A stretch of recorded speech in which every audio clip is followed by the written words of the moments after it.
Bismillahirrahmanirrahim. Assalamualaikum warahmatullahi wabarakatuh. Bismillah, alhamdulillah, wassalatu wassalamu ala habibillah Sayyidina Muhammad ibn Abdillah wa ala alihi wa sahbihi wa mawalah. Allahumma rabbi syrah lana sudurana wa yassir lana umurana wahlul uqdatan min alsinatina yafqahu aqwalana. Allahumma fakihna fid din wa 'allimna at-ta'wil. Allahumma alhimna marashida umurina wa a'idhna min syururi anfusina birahmatika ya rabbal alamin walhamdulillahi rabbil alamin. Ahlan kepada sahabat-sahabat semua, kita bertemu dalam perkongsian pembacaan kitab Marhaban Ya Ramadan, siri yang kelima bersama dengan saya Umar Aziz. Seperti biasa, kita nak mulakan pertemuan kita dengan memperbetulkan dahulu niat. Moga-moga pertemuan kita adalah kerana Allah Subhanahu wa ta'ala. Nawaitu at-ta'alluma wa at-ta'lim wa at-tadhakkura wa at-tadhkir wa an-naf'a wal intifa' wal ifadata wal istifadah wal hatha 'ala at-tamassuki bi kitabillah wa sunnati Rasulillah sallallahu alaihi wasallam والدعاء إلى الهدى والدلالة على الخير ابتغاء وجه الله ومرضاته وقربه وثوابه آمين آمين يا رب العالمين. Ahlan kepada sahabat-sahabat yang bersama, ramai yang bersama. Mohon jasa baik untuk bantu share, bantu untuk kongsi, bantu untuk sebar luas dan juga bantu untuk tag rakan-rakan yang lain. Moga-moga lebih ramai yang dapat membuat persiapan untuk Ramadan. Lalu kita membicarakan ahlan, ramai yang saya nampak memberi salam. Waalaikumsalam warahmatullahi wabarakatuh. Kita sedang membicarakan tentang permasalahan Ramadan. Dan kita telah tiba pada siri yang kelima daripada kitab Marhaban Ya Ramadan. Maka semalam kita telah kongsikan siapakah yang mana apakah syarat-syarat untuk sah puasa. Lalu ada empat: Islam, berakal, suci daripada haid dan nifas, serta pada waktu itu berpuasa pada waktu yang dibenarkan. Maka itu syarat sah. Bila cukup syarat ini, maka sahlah puasa seseorang itu. Namun apakah pula syarat wajib? Yang mana bila dijumpai syarat-syarat tersebut pada individu tertentu, pada orang-orang tertentu, menjadikan pada waktu itu dia wajib untuk berpuasa. Apakah syarat wajib pula? Maka kita lihat muka surat yang ke-53. Pada muka surat yang ke-53, kata penulis buku, syarat-syarat wajib puasa. Ada syarat-syarat wajib puasa. Ahlan kepada sahabat-sahabat, moga-moga Allah Subhanahu wa ta'ala jadikan pertemuan kita adalah pertemuan yang bermanfaat, insya-Allah. Lalu apakah syarat wajib untuk berpuasa? Jom kita perhatikan. Syarat-syarat sah kita dah belajar. Kena betul-betul faham syarat sah dan juga syarat wajib. Kata penulis buku, syarat wajib berpuasa. Syarat wajib berpuasa ada 5, kata penulis buku. Apabila 5 syarat ini terdapat pada diri seseorang, maka wajib baginya untuk puasa. Ada 5 syarat wajib berpuasa. Yang pertama, Islam. Itu adalah antara dia. Orang yang bukan Islam tak wajib untuk berpuasa. Sebab itu kata penulis buku, wajib bagi seseorang yang beragama Islam menjalankan puasa Ramadan, dan tidak wajib bagi orang yang tidak Islam untuk berpuasa. Namun apakah hukum dia kalaulah orang yang bukan Islam berpuasa? Jika dia berpuasa, orang bukan Islam, maka hukum puasanya tidak sah. Daripada sudut syarak tidak sah, kerana dia tidak cukup syarat sah dan dia juga tidak cukup syarat wajib. Kenapa? Maka hukum puasanya tidak sah. Dan jika dia masuk Islam, maka tidak wajib baginya untuk mengqada akan puasa yang dia tidak pernah puasa pada waktu kufur dia. Maka itu adalah yang pertama. Syarat wajib adalah pada orang Islam puasa itu. sabda Nabi, firman Allah Subhanahu wa taala tentang orang-orang yang tidak beriman. Apabila dia beriman dan masuk Islam, dia tak perlu pada waktu itu qada amalan-amalan dia pada usia yang sebelum ini ketika mana dalam kekufuran. Firman Allah dalam suratul Anfal ayat yang ke-38, qul lillazina kafaru iyatahu yughfar lahum ma qad salaf. Firman Allah, katakanlah kepada orang-orang yang kafir itu, wahai Muhammad, jika mereka berhenti daripada kekafiran dia, maksudnya dia beriman, dia masuk Islam, maka apakah firman Allah? Nescaya Allah akan mengampunkan mereka atas dosa-dosa mereka yang telah lalu. Allah ampunkan. Tidak ada sebarang qada bagi orang yang baru masuk Islam. Maka ini adalah yang pertama, syarat wajib adalah Islam. Adapun orang yang murtad, bagaimana pula orang murtad? Dia dah Islam tetapi dia pergi murtad. Adakah orang yang murtad, contohnya dia murtad selama setahun, al-'iyazubillah, ataupun 5 tahun, al-'iyazubillah. Bagaimana pula dengan orang yang murtad? Maka adakah dia kena qada dalam tempoh 5 tahun tersebut, ataupun lebih, ataupun bagaimana? Maka kata penulis buku, adapun orang yang murtad, iaitu dah Islam, dia keluar daripada Islam, maka wajib baginya untuk berpuasa dengan cara kembali kepada agama Islam terlebih dahulu supaya puasanya dihukum sah.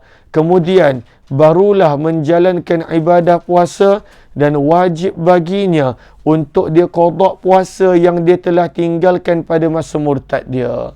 Contohnya dia murtad selama setahun, ada satu Ramadan di situ. Satu Ramadan itu dia kena qada. Apabila dia masuk Islam balik, maka itu tidak akan mengampunkan pada waktu itu satu bulan Ramadan yang dia tidak puasa ketika dalam murtad. Ataupun 5 tahun, maka 5 kali Ramadan dia kena pada waktu itu qada. Moga Allah pelihara diri kita, keluarga kita daripada fitnah murtad. Imam Syafi'i ini adalah pendapat yang kuat menurut Imam Syafi'i rahimahullahu taala. Ada juga perbezaan pendapat. Menurut pendapat Imam Abu Hanifah dan Imam Malik, hukumnya adalah tidak wajib untuk dia qada. Orang yang murtad sama seperti mana orang yang pada waktu itu dia tidak pernah Islam. Bila mereka masuk Islam, maka diampunkan dosa-dosa mereka yang lalu. Tetapi Imam Syafi'i kata kena qada sebagai taghliz, sebagai pada waktu itu peringatan untuk dia supaya tidak mempermain-mainkan pada waktu itu hukum-hukum Allah Subhanahu wa taala. Okey. Apakah hukum membantu orang kafir, orang yang tak beriman pada bulan Ramadan menjual makanan? Apakah hukum menjual makanan? Ini dijawab juga oleh beberapa pihak berkuasa seperti JAKIM dan juga Jabatan Mufti di Malaysia. Namun di dalam buku ini kata penulis buku, membantu orang kafir dalam menjual makanan pada bulan Ramadan. Kalaulah jual pada waktu petang tak mengapa. Ini pagi-pagi jual. Apakah hukum jual makanan pada waktu pagi? Okey, kata penulis buku, hukum membantu orang kafir dengan cara menjual makanan ataupun minuman ataupun menghidangkan makanan minuman berupa jamuan untuk tetamu pada siang hari di bulan Ramadan adalah haram, tidak boleh. Melanggar kemuliaan bulan Ramadan. Kerana termasuk membantu orang lain dalam melakukan kemaksiatan. Maka sebab itu kena berhati-hati. Kalaulah kita pada waktu itu tahu yang kenapa dia tak puasa, bahkan dia dia tak berpuasa secara terbuka, jangan dibantu. Jangan membantu orang dalam tidak berpuasa untuk kemaksiatan. Kecualilah kalau dia uzur dan sebagainya, maka itu tidak mengapa. Okey, syarat wajib yang kedua, siapakah yang wajib berpuasa? Yang pertama, dia kena Islam. Lalu bila ada 5 syarat ni wajib, kalau kurang salah satu, maka tak wajib. Maka apakah syarat wajib puasa yang kelima? Maka kata penulis buku, mukallaf, apakah maksud mukallaf? Mukallaf maksudnya dipertanggungjawabkan oleh syarak. Siapakah orang yang dipertanggungjawabkan oleh syarak? Itulah mukallaf, iaitu baligh dan berakal. Kata penulis buku, wajib bagi yang telah baligh dan berakal untuk menjalankan ibadah puasa Ramadan. Adapun daripada situ kita dapat tahu kanak-kanak tak wajib puasa. Adapun kanak-kanak yang belum baligh, orang gila tak wajib puasa kerana dia tidak berakal. Orang pingsan tak wajib puasa kerana dia tidak berakal. Orang mabuk tidak wajib puasa kerana akalnya tidak berfungsi pada waktu itu. Maka inilah yang tidak wajib. Yang kedua, seseorang itu pada syarat wajib untuk dia berpuasa mestilah baligh dan mestilah berakal. Maka di sini kita nampak, apakah pada waktu itu anak yang sudah mumayyiz, yang dia boleh bezakan pada waktu itu benda-benda, dia boleh makan sendiri, dia boleh minum sendiri, dia dah tahu, dia mumayyiz, pada waktu itu dia besar walaupun belum baligh. Apakah syarat untuk mewajibkan anak yang mumayyiz untuk berpuasa? Maka kata penulis buku, syarat diwajibkannya untuk memerintahkan anak yang telah mumayyiz untuk berpuasa. Maka dalam fiqh disebut wajib bagi seorang wali. Wali di sini bukanlah maksudnya wali wali Allah dan sebagainya.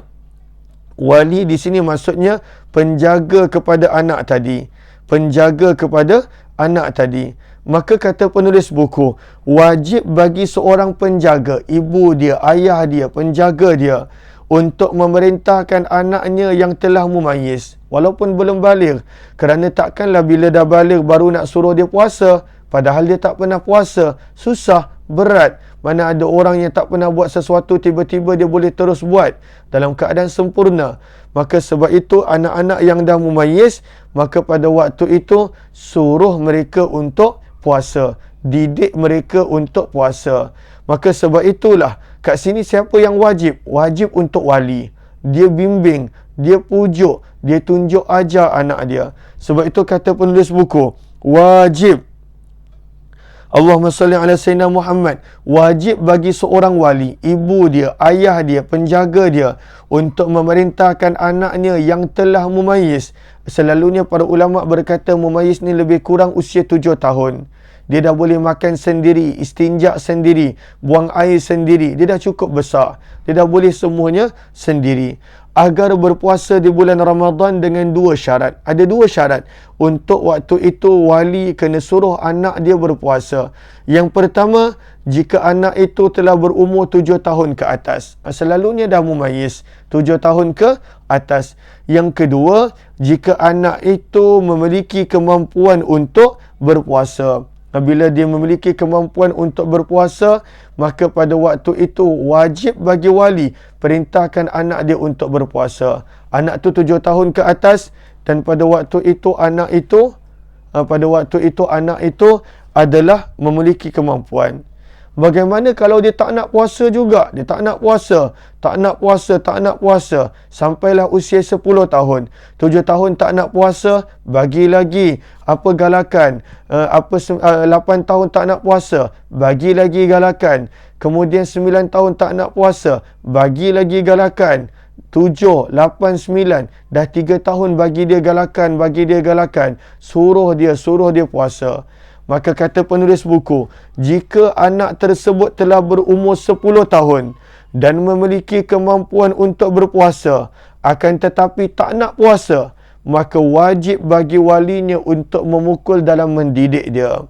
Dah 10 tahun, dah 3 tahun suruh puasa, tak nak puasa. Dah cakap elok-elok 3 tahun, tak nak juga. Maka bila sampai usia 10 tahun, rotanlah dia untuk mendidik dia. Sebab kalaulah pada waktu seperti ini kita tidak didik dia, maka bila dia 13, 15, 17, lagilah dia takkan dengar apa-apa. Kita bebellah sorang-sorang, cakaplah sorang-sorang. Pada waktu itu mereka takkan mendengar.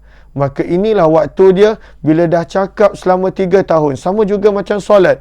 Dah suruh solat, dah tunjuk ajar, dah bimbing, tetap juga tak nak. Bila tibanya usia 10 tahun, rotan, bukan untuk mendera, tetapi untuk mendidik. supaya mereka ambil berat tentang kewajipan, kefarduan ibadah puasa.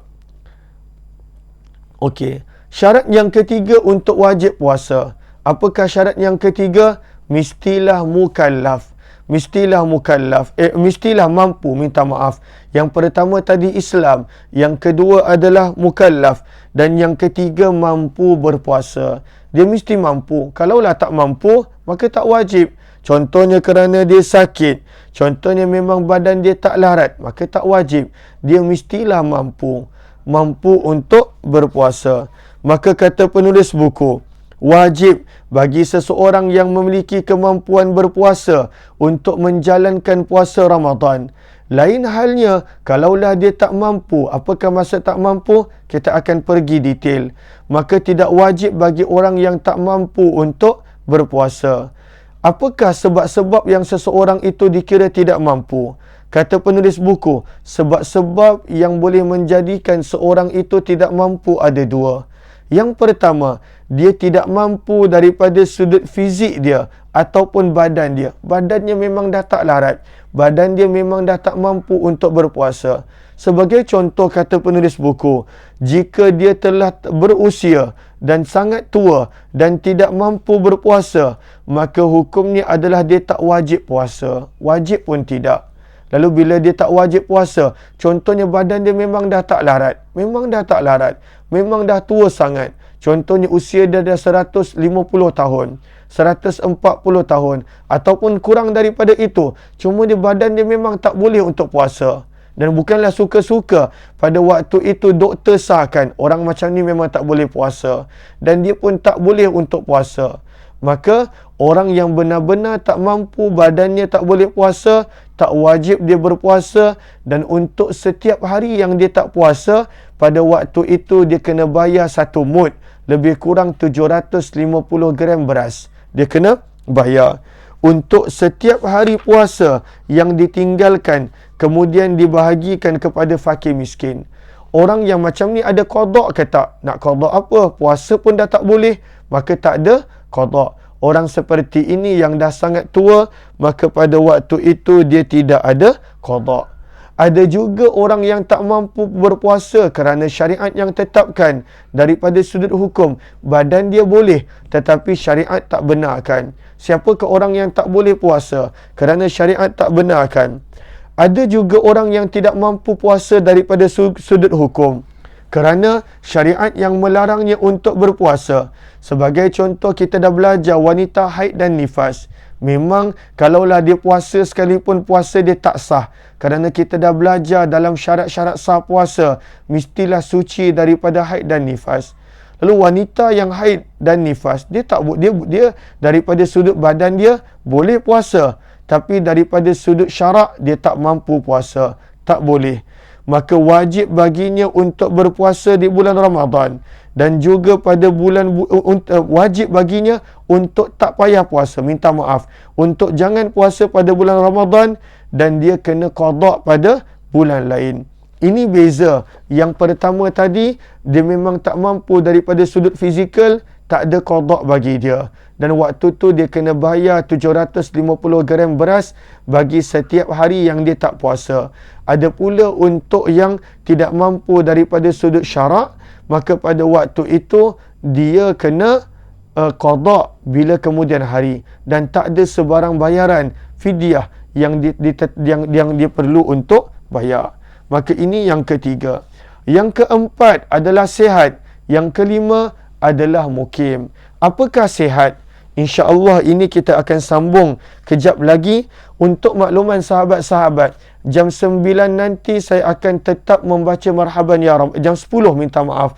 Jam 10 saya akan sambung pengajian pengajian marhaban ya Ramadan, namun daripada muka surat 130.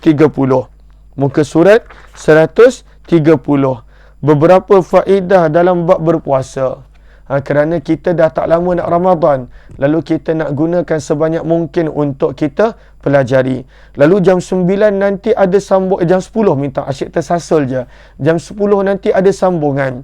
Lalu jam 10 pada muka surat 130, maka itu sambungan dia. Lalu mohon sahabat-sahabat untuk join. Kalaulah yang dah biasa istiqamah join, jam 10 kita akan sambung daripada beberapa faedah tentang puasa, muka surat 130.